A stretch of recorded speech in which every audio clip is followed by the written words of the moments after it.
Evolution of crime అనేది గత 25 ఏళ్లుగా వచ్చిన సినిమాలు చూస్తే మనందరికీ అర్థమవుతుంది. మనుషుల్లో సైకోతనం కూడా రోజు రోజుకి పెరిగిపోతుంది. Directly proportional to that variety of crime అనేది కూడా దానికి డబుల్ స్పీడ్లో పెరిగిపోతుంది. అలాంటి ఒక దారుణమైన క్రైమ్ని హిట్ 3rd కేసులో అర్జున్ సర్కార్ ఎలా డీల్ చేశాడు అనేదే కథ. ఫ్రాంక్లీ తెలుగు సినిమాలో ప్యూర్ జానరా సినిమాలు తీయడం చాలా కష్టమైన పని. కానీ శైలేష్ కొలన్ లాంటి డైరెక్టర్స్ చాలా ఆనెస్ట్ గా తీయడానికి ట్రై చేస్తున్నారు and they were fairly successful over the last few years. Hit 3 కూడా ఆ కోవకు చెందిందే. వజ్రాన్ని వజ్రంతోనే కొయ్యాలి, సైకోతనాన్ని సైకోతనంతోనే కొట్టాలి. సింపుల్. అందరికీ అయితే ఖచ్చితంగా ఈ సినిమా వర్కౌట్ అవ్వదు. ఎస్పెషల్లీ నానికి ఫ్యామిలీ ఆడియన్స్ ఎక్కువ. కానీ వాళ్ళు ఇంత వైలెన్స్ ని ఖచ్చితంగా భరించలేరు. బట్ వేరే ఆప్షన్ కూడా లేదు. ఎందుకంటే ఈ సినిమాని ఇలాగే తీయాలి. ఇలా తీస్తేనే ఒక రకమైన న్యాయం జరిగింది అని క్లైమాక్స్ వచ్చేటప్పటికి మనందరికీ ఓ ఫీలింగ్ వస్తుంది. So what is the difference between Nani's 25th film V and hit 3?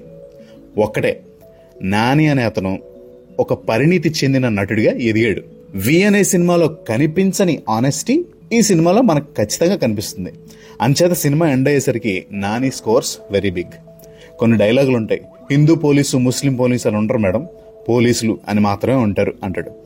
ఇలాంటి డైలాగ్స్ ఒక 6-7 ఉంటాయి. వాటిని చాలా ఫినెస్ తో డెలివర్ చేస్తాడు నాని. నాకేమనిపించిందంటే నాని చాలా తెలివిగా పారడైజ్ సినిమాకి ఈ సినిమాతో పక్కాగా జనాల మైండ్స్ లో విత్తనం నాటేసాడు అనిపించింది.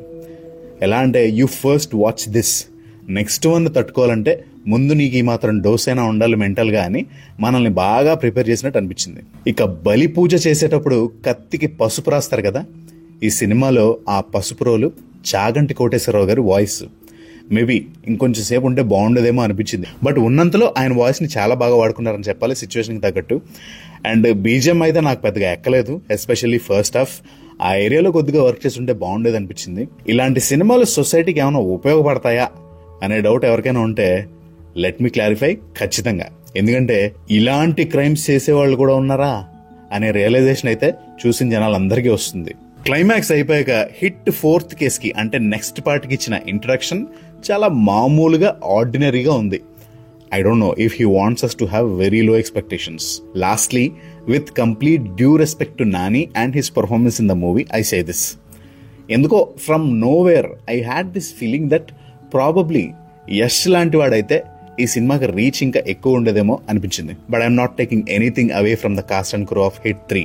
They have done a commendable job. Telugu సినిమాలో ఇటువంటి జానరా ఫిల్మ్స్ ఇంకా ఎక్కువగా తీయాలి, ఇంకా ఎక్కువగా రిలీజ్ అవ్వాలని కోరుకుందాం.